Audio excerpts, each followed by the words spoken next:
Gentleman yields back. The gentlelady from Texas is recognized, Ms. Jackson Lee.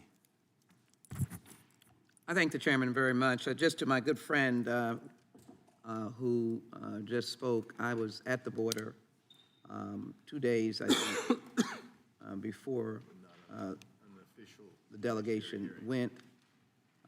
I was at Brownsville and unfortunately was dealing with Ukrainians and Russians at the OSCE when you proceeded to have that hearing. I'm sure many other members had the same conflicts. There's always a commitment for bipartisanship on important issues, and I hope that we'll have another opportunity to do so, where our hearings will be focused in a bipartisan manner in looking at how we can be bipartisan in real comprehensive immigration reform that I have introduced now for almost 3 decades. Maybe we'll have that opportunity.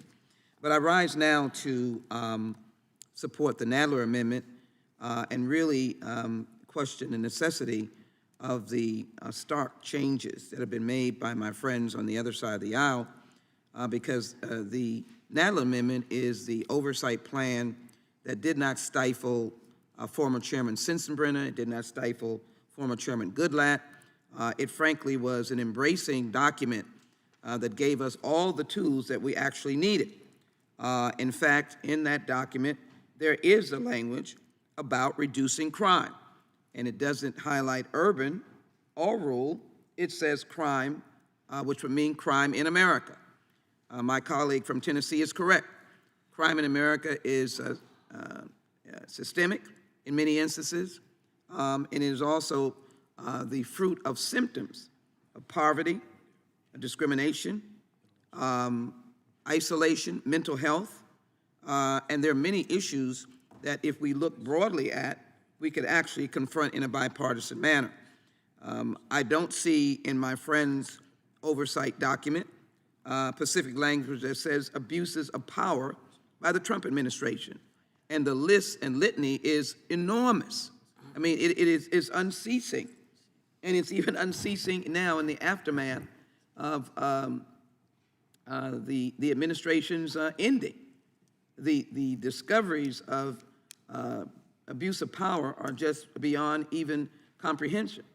I would also say that it doesn't look like my friends have any sort of heightened emphasis on domestic terrorism. And whatever you may say, I have not seen any refuting of the testimony on many occasions of Director Wray about domestic terrorism as the major threat of terrorism in this country.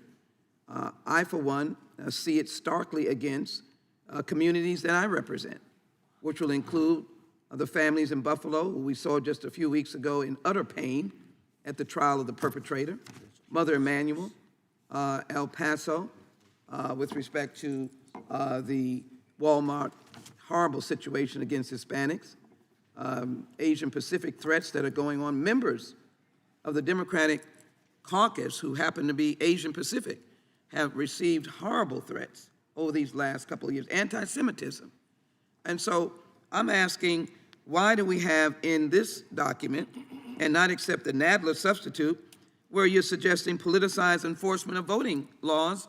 I can't even get you to join me on the John Robert Lewis voting enhancement law that would simply put back in place the protection of every American's right to vote. But yet I have to be under the oppressive language of politicized enforcement of voting laws when I lived through the era of Dr. King being assassinated, the civil rights soldiers on the battlefield, if you will, Viola Luiso, the 3 Mississippi boys, the 4 girls in Birmingham, of which we're going to honor this weekend, all being killed in the name of voting rights.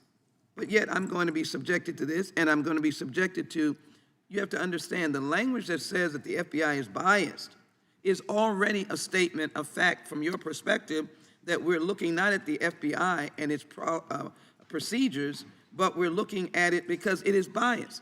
Why not have a document that Mr. Nadler has offered where we can look at all aspects of the FBI protocol, its structure of leadership, its structure of hiring, its policies, but yet we already put in here, don't even worry about having any thought.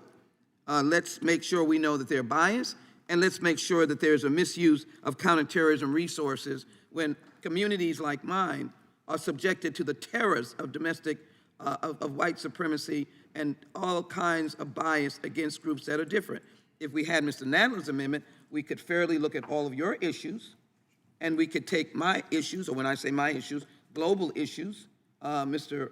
Chairman Jordan, and we could all be happy doing the job of this committee. So with that, I support the Nadler amendment, and with my words, I'm sure that Chairman Jordan will pull down this present construct and support the Nadler amendment as well. Thank you. You were that Chairman convincing. Jordan. You were that convincing, huh?